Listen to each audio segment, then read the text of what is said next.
രേവതി നാളുകാർക്ക് ഇപ്പോൾ ഗുണദോഷ സമ്മിശ്ര കാലഘട്ടമാണ് ഉള്ളത്. നല്ല ജോലി ലഭിക്കുന്നതിന് വേണ്ടി പരിശ്രമിക്കുക. ഒരല്പം കാത്തിരിക്കേണ്ടി വന്നേക്കാം, എങ്കിലും അത് നേടാനായിട്ട് കഴിയും. കച്ചവടക്കാർക്ക് കുറെ അധികം സാമ്പത്തിക നേട്ടങ്ങൾ ലഭിച്ചേക്കാം. നിങ്ങൾക്ക് നിങ്ങളുടെ ബിസിനസ്സിനെ കൂടുതൽ വിപുലീകരിക്കാനും വ്യാപിപ്പിക്കാനും സാധിക്കും. പുതിയ സംരംഭങ്ങൾ തുടങ്ങാനുള്ള ഒരു സാഹചര്യം നിങ്ങൾക്ക് ഉണ്ടാകുന്നതായിട്ട് കാണുന്നുണ്ട്. ചില അംഗങ്ങളെ സംബന്ധിച്ച് യാത്രാക്ലേശം, അലച്ചിൽ ഇതൊക്കെ ഉണ്ടാകാം.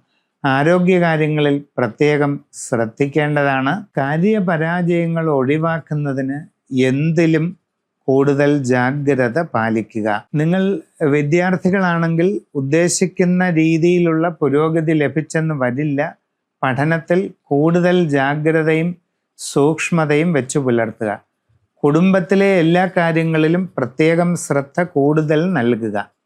സംഭാഷണങ്ങളിൽ കരുതലും മിതത്വവും ശീലിക്കുക. നിങ്ങൾ നൂതനമായ കാര്യങ്ങളിലേക്ക് ഇറങ്ങിത്തിരിക്കുന്നതിന് മുമ്പ് അതിനെപ്പറ്റി വളരെ ആഴത്തിൽ പഠിച്ചു മനസ്സിലാക്കി മുമ്പോട്ട് പോകുന്നത് എന്തുകൊണ്ടും നന്നായിരിക്കും. നിങ്ങളുടെ ജാതകത്തിൽ വളരെ പ്രധാനപ്പെട്ട മാറ്റങ്ങളുടെ കാലഘട്ടമാണ് വരാൻ പോകുന്നത്. എല്ലാ കാര്യങ്ങളും ശ്രദ്ധാപൂർവം പഠിച്ചു മനസ്സിലാക്കി വേണ്ടതുപോലെ പ്രവർത്തിക്കുക. ജാതകത്തിലെ ഇപ്പോഴുള്ള ദശാകാലങ്ങളും ഇപ്പോഴുള്ള ഗ്രഹസ്ഥിതി വിശേഷങ്ങളുമെല്ലാം ശരിയായി പരിശോധിപ്പിച്ച് അറിഞ്ഞ് ഏറ്റവും നല്ല പരിഹാരങ്ങൾ കണ്ടെത്തി ചെയ്ത് മുമ്പോട്ട് പോവുക. നന്ദി, നമസ്കാരം.